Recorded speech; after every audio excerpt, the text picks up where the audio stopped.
Party ఫిరాయించిన 10 మంది ఎమ్మెల్యేల అనర్హతపై 3 నెలల్లోగా assembly speaker నిర్ణయం తీసుకోవాలని ఆదేశిస్తూ సుప్రీంకోర్టు సంచలన తీర్పు వెలువరించింది.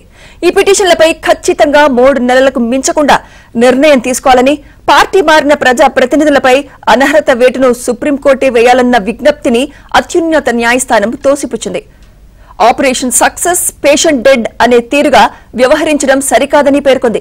గతంలో అనర్హత పిటిషన్పై తెలంగాణ హైకోర్టు డివిజన్ బెంచ్ ఇచ్చిన తీర్పును కూడా సుప్రీంకోర్టు కొట్టివేసింది. ఏళ్ల తరబడి ఫిరాయింపు పిటిషన్లు పెండింగ్ లో ఉంచుకోవడం సరికాదని, అనర్హతపై సుప్రీంకోర్టులో పిటిషన్లు వేసిన తర్వాత స్పీకర్ ఎమ్మెల్యేలకు నోటీసులు ఇవ్వడంతో పాటు చర్యలు తీసుకోవాలని సూచించింది. పార్టీ ఫిరాయింపుల చట్టంపై పార్లమెంట్ నిర్ణయం తీసుకోవాలని సుప్రీంకోర్టు వ్యాఖ్యానించింది.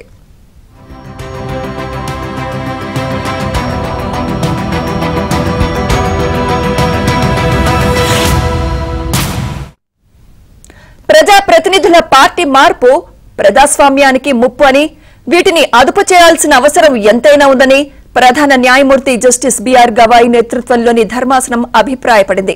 సుప్రీంకోర్టు 2024 నవంబర్ 22న తెలంగాణ హైకోర్టు డివిజన్ బెంచ్ ఇచ్చిన తీర్పును రద్దు చేసింది. ఎవరైనా ఎమ్మెల్యే ఈ పిటిషన్లపై నిర్ణయం తీసుకోవడాన్ని ఆలస్యం చేయడానికి ప్రయత్నిస్తే వారు తన చర్యలను అడ్డుకుంటున్నారని అంశాన్ని స్పీకర్ పరిగణించాలని సుప్రీంకోర్టు సూచించింది.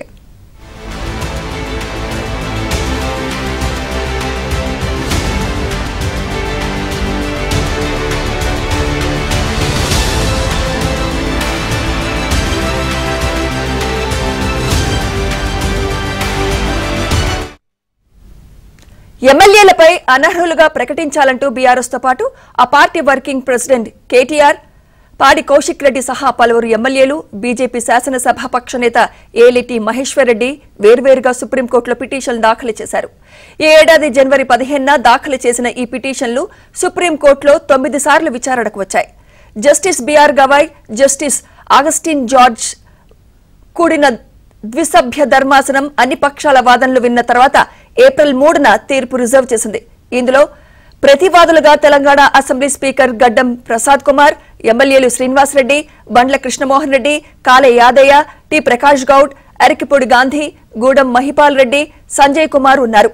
సుదీర్ఘ వాదనల తర్వాత సుప్రీంకోర్టు ఇవాళ తీర్పు వెలువరించింది.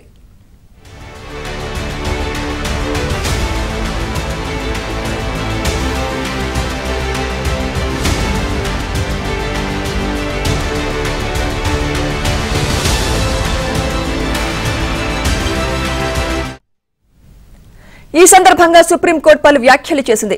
రాజకీయ ఫిరాయింపులు జాతీయ స్థాయిలో చర్చనీయాంశంగా మారిందని, దాన్ని అరికట్టకపోతే ప్రజాస్వామ్యాన్ని దెబ్బతీసే శక్తి దానికి ఉందని తీర్పులో సుప్రీంకోర్టు అభిప్రాయపడింది.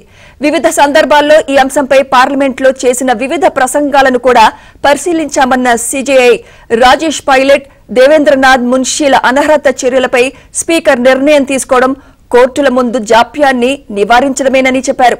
పార్టీ మారిన వారిపై చర్యలు తీసుకునే అధికారం స్పీకర్కు కట్టబెట్టారన్న సుప్రీంకోర్టు ఆర్టికల్ 136, 226, 227లకు సంబంధించి న్యాయ సమీక్ష అధికారాలు చాలా పరిమితంగా ఉన్నాయంది. తెలంగాణ హైకోర్టు సింగిల్ జడ్జి ఆదేశాల్లో జోక్యం చేసుకోవడంలో డివిజన్ బెంచ్ తప్పు చేసిందని సుప్రీం ధర్మాసనం అభిప్రాయపడింది. స్పీకర్ ఒక న్యాయ నిర్ణేత అధికారిగా వ్యవహరిస్తూనే హైకోర్టు, సుప్రీంకోర్టు అధికార పరిధికి లోబడి ఉండే ట్రిబ్యునల్ గా వ్యవహరిస్తారని తీర్పులో ధర్మాసనం స్పష్టం చేసింది.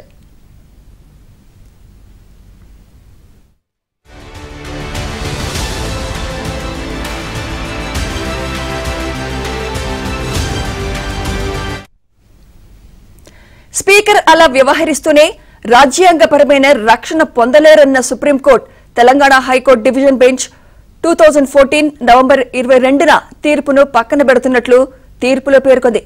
ఒక ముఖ్యమైన నిర్ణయంలో శాసనసభ స్పీకర్లు ప్రజాస్వామ్యానికి ప్రమాదం కలిగించే ఫిరాయింపుదారులపై చర్యలు తీసుకునే విషయంలో ఆలస్యం చేస్తారు కాబట్టి ఫిరాయింపు నిరోధక చట్టం కింద ఎమ్మెల్యేల అనర్హతపై ప్రస్తుతం ఉన్న యంత్రాంగాన్ని పార్లమెంట్ సమీక్షించాలని సుప్రీంకోర్టు అభిప్రాయపడింది.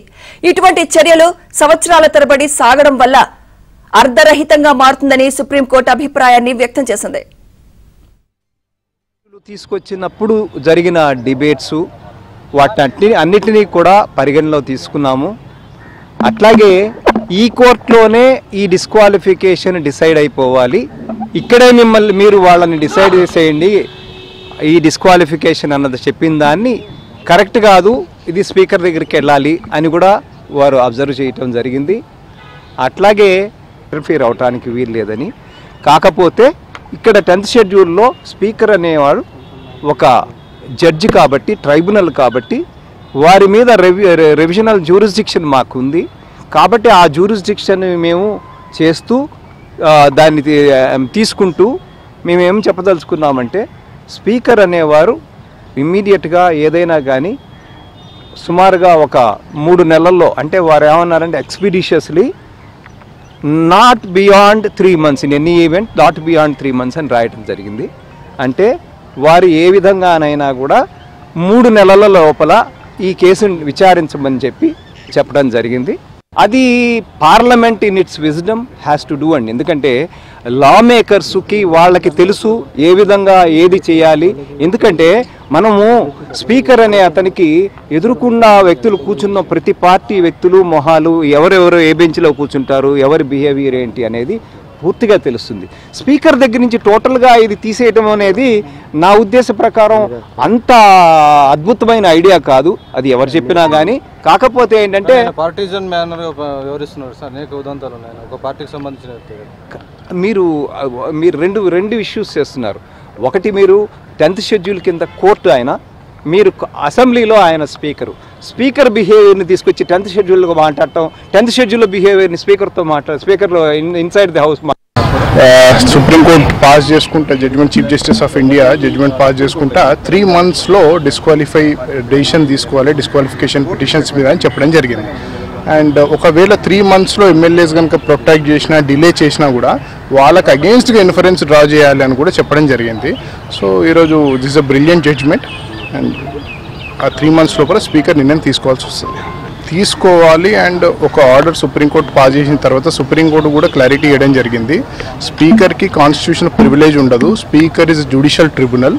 సో ఒక NGT, NCLT ఎలానో స్పీకర్ ట్రిబ్యునల్ కూడా అలానే ఉంటుంది. సో వాళ్ళు